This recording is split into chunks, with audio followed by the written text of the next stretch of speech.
Hello everybody, it is once again time for Mio on MMA. I am doing this one quite late. It is Tuesday as I'm recording this. I normally like to get these done on Sunday because it's, nice and close to the card and everything, and it's good for views. So this one will probably not do particularly well. But I was a little bit busy, plus I had a power outage, plus an internet outage. It's been a weird time. It's been a weird time of just like random stuff getting in the way. But anyways, nice hot day outside. 34 degrees, inside, recording this, let's get it done. So, UFC De Ridder versus Whittaker has left us, I don't really know if we're enlightened is the right word, but probably thinking not great things about Robert Whittaker. Maybe, I've seen a lot of people talking about Peter Yan being washed. I don't think that's the case. Nikita Krylov does feel very, very washed, I will say that much, so I don't think I'll be picking him anytime soon. And other than that, who else takes a big hit off of this? Muhammad Yahya, I guess. Like he needs to not get booked in the UFC ever again. I mean, I guess you could say like if he gets like a lot better, it could happen. But like he's also in his 30s, so that's not likely to happen. He's at a weight class where that is, I don't want to say the absolute final product, but like very, very close. Like if there is a 100% percentage of final product when you're in your early 30s at anywhere below middleweight, you're talking about 95 to 99% complete. Like there's maybe that 1% or that little bit that'll get better. Or maybe if you started really late, but like he's been doing this for a long enough time that like his problems are baked into his game and he needs to not get booked. We'll talk about that one more in a bit, but let's get to the main event here. Robert Whittaker versus Reiner De Ridder. Oh, I guess I should say the picks didn't go so great for me, so let's see here. I was wrong on Whittaker. I was wrong on Ochoa. I should have gone with my first feel on that one and gone with Almabayev. I was wrong on Krylov. I was wrong on Blackshear. I was very disappointed in that one, actually. I was wrong on Hebas. Ebo Aslan, although, to be clear, I think anyone who was picking the Alicana-Aslan fight, whether they picked Alicana or they picked Aslan, we were all wrong, because that fight worked out in a way that, like, nobody should have seen coming. Nobody. That was weird. And then I was wrong on Buchecha, so 5-7, not great. I will say, I did score the Buchecha fight for Buchecha. So there is that. What was the other one? Oh, dumbass. Whittaker versus De Ridder. So if those two decisions had gone as I scored them, I would have had a winning record, but you take what you get. So talking about the main event here, I basically scored this even rounds for De Ridder, odd rounds for Whittaker, and I'm assuming round 5 is the differential on the official scorecard because it's the only round that makes sense. So if we look at this, round 1, Whittaker's winning in space. He's winning at range. He keeps it standing. Does eat a couple of good, clinch strikes and just kind of like gap closing knees to the belly.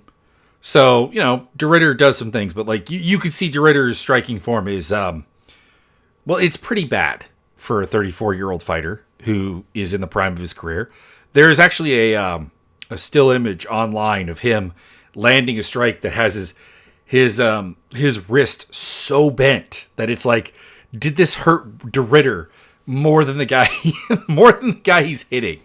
And I think that came from the third round, not the second, or not for the first round. But I thought that like realistically, you had to give this one to Whittaker.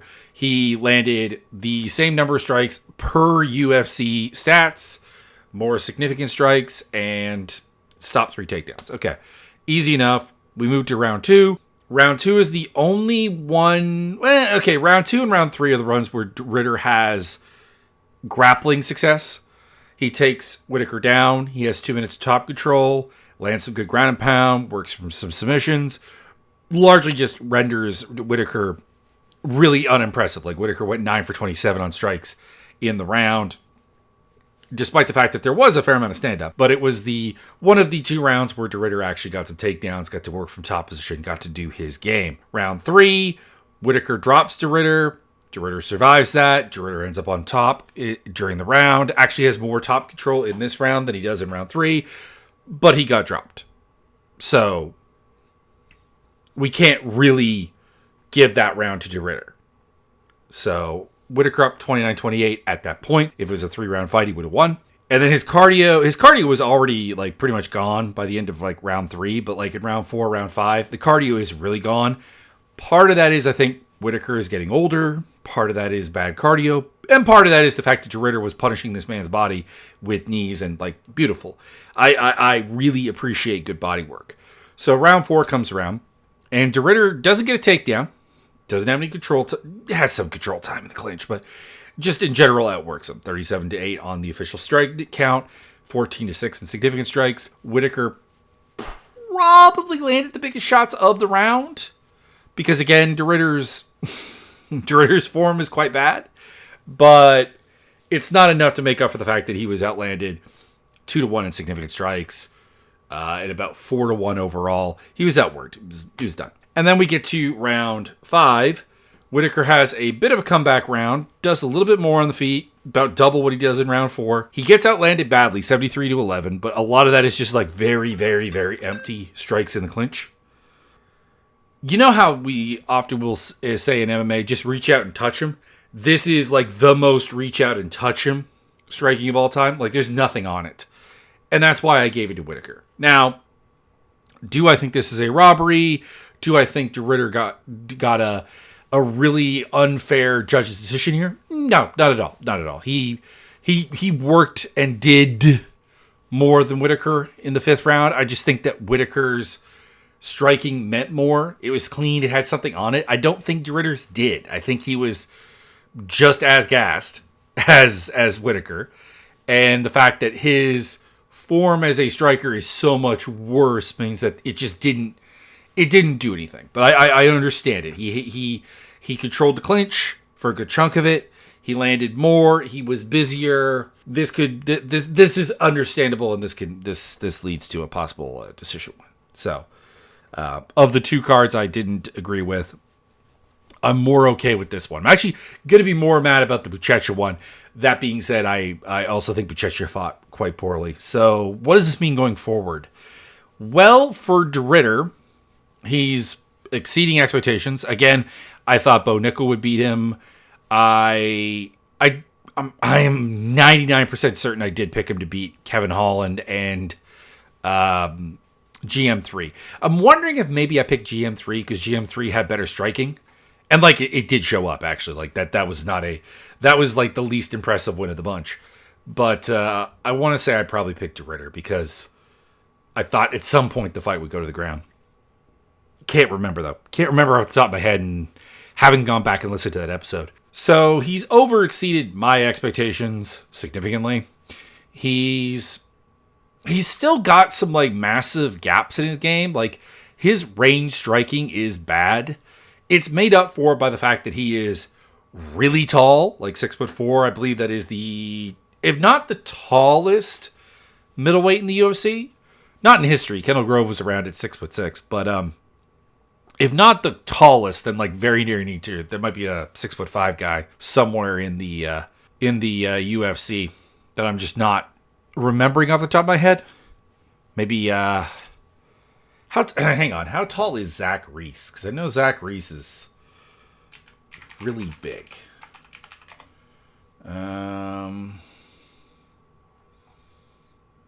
He's only listed at 6'3", actually. Okay. Yeah, so he, again, if not the tallest guy, then one of them. If not the longest guy, then he is one of them. And that makes up for it. And also the fact that he's quite good in the clinch at punishing the body. And people don't like that. So he does make people uncomfortable at range, which brings them into his game. Basically what he did to Bo Nickel. Now, I do have to wonder how much of this win, though, is Whittaker just kind of being done. Whittaker has been... I don't know. It's hard. It's really, really hard to say. Whittaker did not feel great from about round 2 onwards, if I'm being honest. Even winning round 3, and in my opinion, winning round 5, he did not fight particularly well. So how much is that actually De Ridder's doing, and how much is that Whittaker being a little bit washed out? I don't know, but I mean, dude's in like legitimate title contention at this point. Like, I mean, who would be above him in the title picture here in the UFC rankings here at middleweight? He's undefeated. He's 4-0. He's got a win over Robert Whittaker, a former champion. Who was number 5 in the weight class. So ahead of him would be Nasruddin Imavov, Sean Strickland, Khamzat Chimaev, and apparently they got Adesanya ahead of Whittaker, which I guess makes some sense. So I don't, maybe he stays there, but like he should be like number 5 on the list. And if we're being honest, I don't want to see. No, I don't think there's any appetite for a Strickland or Adesanya title shot. So he's basically behind Imavov, and that's really kind of about it. Has Imanov got a fight booked? Curious here, just a second. This will be the only time I'm messing around with this because of like title picture aspirations are really not a part of any other fight on this card. Yeah, he's fighting Kyle Bahayo. So okay, so the winner of Bahayo Imavov, but like De Ridder would be right after that, and you could put him up against. Who do you risk him against? That's the problem, is I don't know who I'd risk him against, because you don't want to put him against Strickland or Adesanya. Let's be entirely honest. Like, if they win, you've lost a title contender in a pretty big way.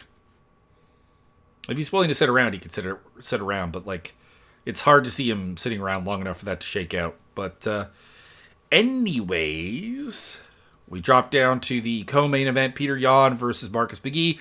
Petr Yan did his thing. He lost the first round to Marcus McGee.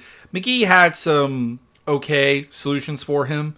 He had some ideas with pressure and with his own, like, counter-striking. But, like, his core problem was that every time he tried to exit the pocket, Yan would, like, light him up. Like, the entries were fine. He was able to find entries to get the combinations going and the exchanges he wanted. But his ability to terminate them without getting smacked in the jaw was not there. And a lot of people called Petr Yan kind of washed after this. I don't know. I think it kind of looks like normal Petr Yan. I mean, I can't think of a performance of his that's necessarily... Like, there are better performances of his. If we go back to, like, his run to the title with, like, I don't know, Uriah Faber, Jose Aldo... Like, those are better fights, but like Jimmy Rivera took him to decision, John Dodson took him to decision. This is not new. Jin Sun Yu, Su Sun, pardon me, took him to decision. Like, people have stretched him to the distance by just not letting him have it all his own way, and like, having decent like responses to his counters. And I guess in that regard, this is not new. And McGee was not quite up to the challenge of taking him out. So, Jan's not going to get his hands back on the belt, I don't think, but he is probably going to beat just about anybody else you care to put in front of him. So, there you go. That's really... I don't have a lot else to say. It was a really entertaining fight, but there's not a lot else to say about it. Sharp Bullet versus Marc-Andre Barrio. Barrio had some moments. He had some pressure, but like, he's not really a wrestler. He's not really a guy who's going to take Sharp Bullet down. He's got chin issues. He's got defensive issues. He's not really going to take Sharp Bullet out of his game. And outside of the second round, he could not keep up with him in strikes, because round 2, he outlanded him 39-37, but like otherwise 23-12, 43-9, got hurt a lot. And Sharp Bullet did his thing. Is he ever going to be a champion? No, but is he going to be a guy that they continue to use as a draw in the United Arab Emirates, Abu Dhabi, etc.? Yeah. Is he a guy they even want to have a title? Probably also not, because there's no way he's getting cleared to fight in America. Didn't really learn much else about him. Like, Barrio is just kind of a blunt instrument. He handled that. He was faster than him. He was more physical than him. And he got the job done. And to be honest, I don't think we're ever going to really learn all that much about him, because again, I think he's just a draw for like the cards out in Fight Island and stuff. And that's really all there is to it. Asu Almabayev versus Jose Ochoa.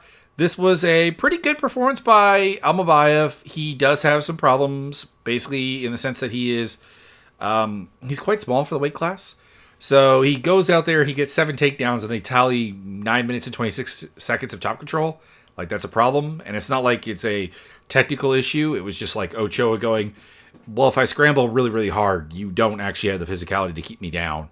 But at the same time, he couldn't keep him from closing the distance. And, well, he did stuff 9 takedowns. He got taken down 7 times. There were a couple of submission attempts both ways. Some of them were ill-advised by Ochoa, which I thought was a bit of a problem. And Ochoa just never really managed to get his striking game going. Like, in terms of significant strikes, he landed 10, 5, and 11. When there was striking at range, he was winning it, but he was unable to put it down there, and he lost all 3 rounds on 2 cards.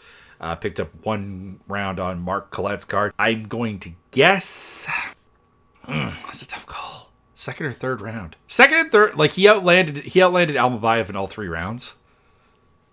I'm going to say the 3rd round, because the 3rd round's the only round where he had a significant strike advantage over him. And to be honest, I didn't think he won any of the rounds, so it's hard to say. But yeah, Almabayev's not making any fans with the UFC matchmakers, though. His wins are not especially exciting, and they don't really show a lot of promise of getting any better as time goes on. So that'll be a problem for him. Ochoa's got to be a little bit less reckless. I know it's super, super fun for him to throw the kitchen sink at people, but it does open up opportunities that if you're not Cody Durden and you don't have a significant speed disadvantage and you don't have a very open defensive, or I should say lack of defense, you could probably survive it. So the good news, I guess, is that Ochoa has time to fix things. He's 24 years old. He's got a bright future ahead of him, and I'm looking forward to it. Nikita Krylov versus Bogdan Gushkov. Gushkov knocked out Krylov. I don't have much else to say. Krylov did not do the thing that I was hoping he would do, which is grapple. He had some moments at range where he was landing some good kicks and stuff, but every time it got boxing heavy, Gushkov started landing and started being a little bit slicker, and he just couldn't really find a way to get his range in there for either the clinch or for shots. He didn't even attempt to take down. And you're fighting Bogdan Gushkov, that's a bad thing. And eventually, he did get caught throwing some of those karate-style kicks that he likes to throw. So I guess that's... I think it was Jack Slack who put out a... Nikita Krylov forgets that the only interesting thing he does at 205 is those karate kicks. They got knocked out. He's like, well, never mind. So yeah, Gushkov did punish it. But at the end of the day, people should just grapple with Gushkov. He's quite bad at it. And I understand that not everybody has that as an A game. I understand that not everyone has a reliable way of closing the gap. But Krylov used to have that. And I don't know where it's gone. It was completely missing from the Dominic Reyes fight. It was completely missing from this one again. So it's going to get really, really hard to pick him in fights going forward. But it's 205. I'm sure there's somebody they can find to beat him. Or for him to win, I guess. And then Bryce Mitchell basically just kind of wore down Said Nurmagomedov and got the job done in this one in his debut. Again, I don't think going down to bantamweight really fixes any of his issues. Basically, what he did here was just apply pressure, get takedowns, mostly in the 2nd round where he had 3 minutes and 56 seconds of top control and 4 minutes and 11 in the 3rd round, although apparently without a takedown. He just kind of outworked him, and this is a fight that going into this, I said this is a fight that I'm picking Bryce Mitchell to win because it's a fight that Bryce Mitchell would win at 145 given the same dynamics. And that means that if it's a fight that he would have won at 145, he's going to win it at 135, and that's about it.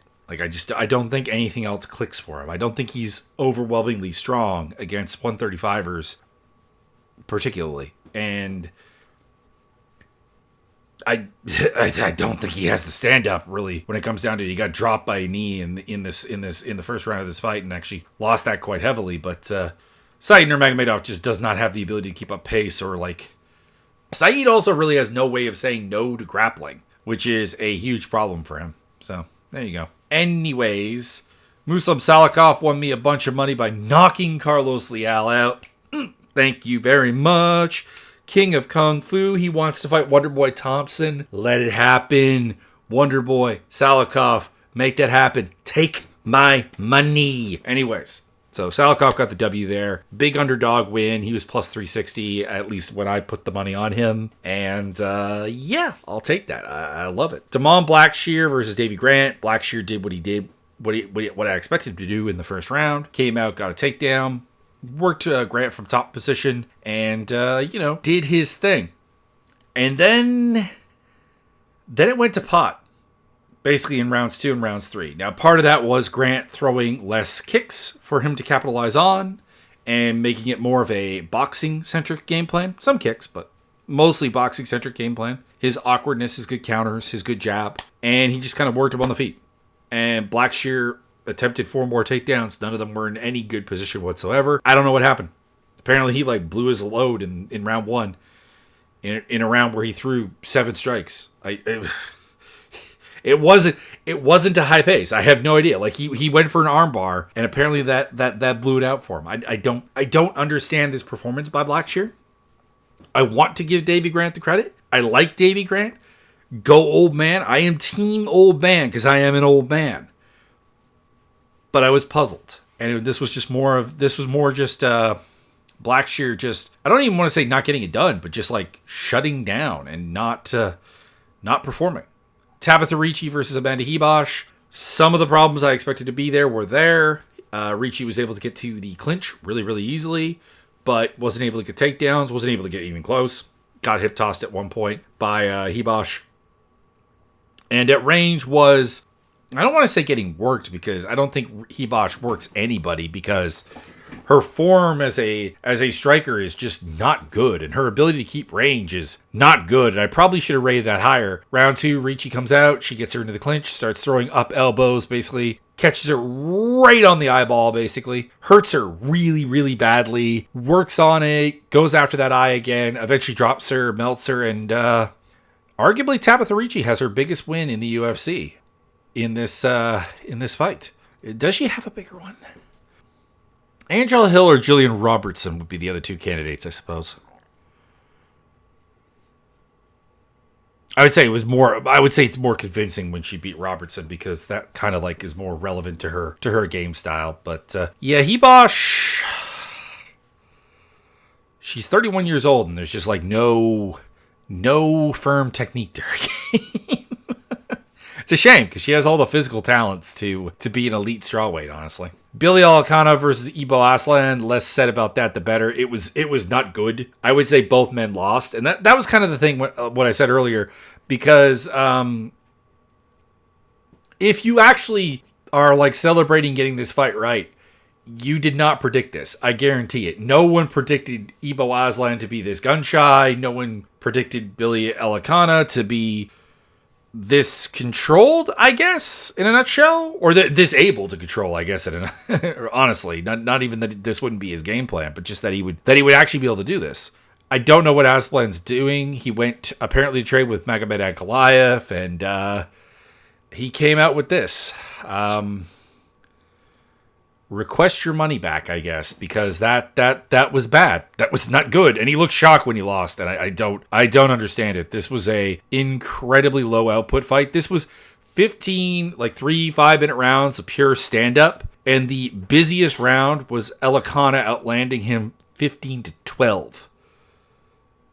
And it's not because it was a defensive masterpiece. The percentages of hitting were normal. There was just not a lot of working at all. Just bad. Anyways, do not go watch this fight. And then we had Stephen Wynn versus Muhammad Yahya, and Wynn dropped him. They officially credited him with 6 knockdowns. I think 8 was actually probably arguable. Yeah, the first round of this fight, this should have been stopped.